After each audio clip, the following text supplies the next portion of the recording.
आपण पाहताय महाधुरळा.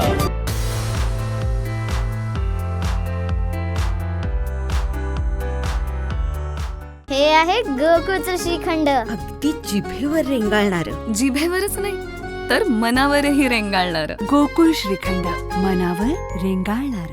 नमस्कार. महाधुरळा युट्यूब चॅनलमध्ये मी गुरु बाळमळे आपल्या सर्वांचं मनापासून स्वागत करतोय. सध्या गोकुळ संदर्भात रोज एक बातमी धडकते, कारण कोल्हापूर जिल्ह्यालाच नव्हे तर पश्चिम महाराष्ट्राला या गोकुळ संदर्भात उत्सुकता निश्चित आहे.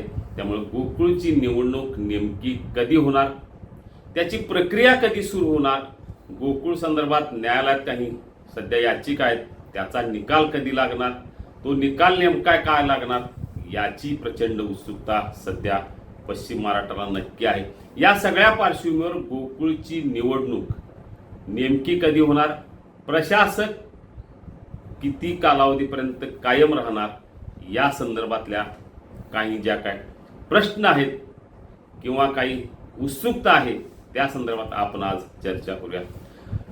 1330 ज्या गोकुळच्या संदर्भात संबंधित संस्था आहेत, अवसायनामध्ये जे आहेत, त्यांची सुनावणी 80 दिवसात पूर्ण करण्याचा आदेश मुंबई उच्च न्यायालयाच्या कोल्हापूर सर्किट बेंचनं दिलेला आहे.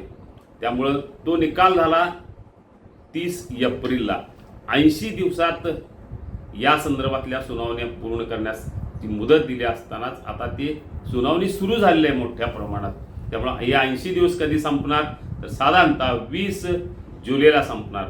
जे 20 जुलैपर्यंत 1130 अवसायनातल्या संस्थांची सुनावणी सहकार विभाग घेत आहे.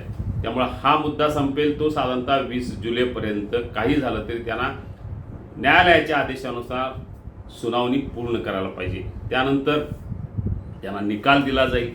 या निकालावर पुन्हा न्यायालयात आव्हान सुद्धा दिलं जाईल, कारण सगळेच निकाल या संस्थांच्या बाजूनं लागतील असं नाही, काही उलटे सुद्धा लागू शकतील. त्यामुळं ते पुढं काय करणार हे अतिशय महत्त्वाचं आहे. आता निकाल लागल्यानंतर पुढच्या 90 दिवसात निवडणूक घ्यायची, की ज्या दिवशी आदेश दिला सर्वोच्च न्यायालयानं की 90 दिवसात निवडणुका घ्या, त्या दिवसापासून, ज्या दिवशी आदेश दिला त्या दिवसापासून 90 दिवसात निवडणूक घ्यायची, की 80 दिवसानंतर जेव्हा सुनावणी पूर्ण होईल त्या दिवसापासून पुढचे 90 दिवसात निवडणूक घ्यायची, याचा स्पष्ट आदेश नसल्यामुळं सध्या त्याचा फायदा घेण्याचे प्रयत्न सरकारी पातळीवर सुरू झाले आहेत. कारण राज्य सहकारी निवडणूक प्राधिकरणाचे सचिव अशोक गाडे यांनी असे एक पत्र दिले की 80 जी सुनावणी होईल 80 दिवसात, त्यानंतर 90 दिवसांनी निवडणुका घ्यावी अशी आमची धारणा झालेली आहे. ती विधी, न्याय आणि सहकार विभागाने ही धारणा पक्की करावी असं पत्र दिले. याचा अर्थ सरळ आहे की राज्य सरकारनं ही निवडणूक साधारणतः 80 दिवस सुनावणीची पूर्ण झाल्यानंतर त्यानंतर 90 दिवसात निवडणूक घ्यावी अशी पक्की धारणा यांची झालेली आहे.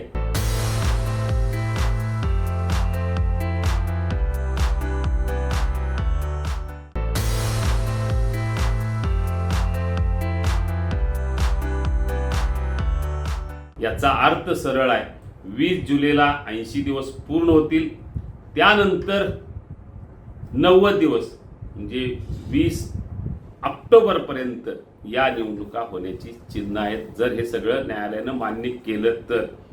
कारण मुळात राष्ट्रवादी आणि शिवसेनेला ही निवडणूक घेण्याची घाई आहे, कारण त्यांना जास्तीत जास्त काळ प्रशासक नको आहे. या उलट भाजपला मात्र ही निवडणूक निवांत झाली तरी चालते असंच आहे, कारण ही निवडणूक लांबवणं त्यांच्या दृष्टीनं फायद्याचं आहे. याचा अर्थ असा आहे की एकीकडे भाजप प्रयत्न करणार निवडणूक प्रक्रिया लांबावी यासाठी, आणि दुसरीकडे ही निवडणूक लवकरात लवकर व्हावी, प्रशासक जो आहे तो लवकरात लवकर दूर व्हावा, ही एक भूमिका राष्ट्रवादी आणि शिवसेनेची आहे. त्या दृष्टीनं या प्रशासक नियुक्तीलाच न्यायालयात आव्हान दिलेलं आहे. त्याची सुनावणी आता सुरू आहे. न्यायालयाचा जो आदेश असेल तो अतिशय महत्त्वाचा आहे, कारण तो निकाल अतिशय महत्त्वाचा असो. साधारणतः 18 तारखेला या संदर्भातला निकाल लागण्याची शक्यता आहे. हे सगळं होत असताना सध्या राज्य सरकारनं ज्या पद्धतीनं कागदपत्र रंगवायला सुरू केलेले आहे ते पाहता निवडणुका ऑक्टोबरमध्ये होण्याची चिन्ह अधिक आहेत. 20 ऑक्टोबर दसरा आहे. 20 ऑक्टोबर किंवा दिवाळी नंतर या निवडणुका व्हाव्यात यासाठीच राज्य पातळीवर प्रयत्न सुरू आहेत. त्या संदर्भातले कागदपत्र रंगवले जात आहेत. ज्या पद्धतीनं मागणी होत आहे किंवा काही प्रस्ताव ठेवले जात आहेत ते पाहता दिवाळीपर्यंत तरी गोकुळची निवडणूक होण्याची शक्यता दिसत नाही. कारण त्यापूर्वी पावसाळा आहे, त्यामुळे पावसाळ्यात आम्ही निवडणुका घेऊ शकत नाही असं सर्वोच्च न्यायालयात राज्य सरकार याचिका दाखल करू शकते. अजून केलेलं नाही पण ती करू शकते. त्यामुळं काही झालं तरी आता पावसाळा आणि एकूण न्यायालयाचा जो सर्वोच्च न्यायालयाने निकाल दिलेला आहे तो आपापल्या सोयीनं त्याचा अर्थ काढण्याचा सुरू झालेला प्रयत्न या सगळ्या पार्श्वभूमीवर पुढच्या 6 महिन्यात 80 दिवस अधिक 90 दिवस म्हणजे साधारणतः 6 महिने तरी गोकुळची निवडणूक होण्याची शक्यता दिसत नाही. 6 महिन्यानंतरच निवडणूक प्रक्रिया आणि एकूण निवडणूक होण्याची चिन्ह दिसतात. त्यामुळे आता पाहूया नेमकं या सगळ्या संदर्भात राज्य पातळीवर निश्चितपणे लक्ष घातलं जात आहे. कारण यापूर्वीच असा मुख्यमंत्री कार्यालयातनं सूचना आहे, निर्देश आहेत की मुख्यमंत्री कार्यालयाला सांगितल्याशिवाय सहकार विभागानं कोणताही निर्णय घेऊ नये.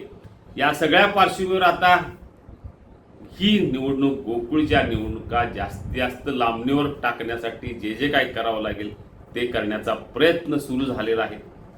त्यामुळं सध्या तरी 80 दिवस 90 दिवस असा 6 महिन्याचा कालावधी या निवडणुकीसाठी लागेल असं दिसतंय.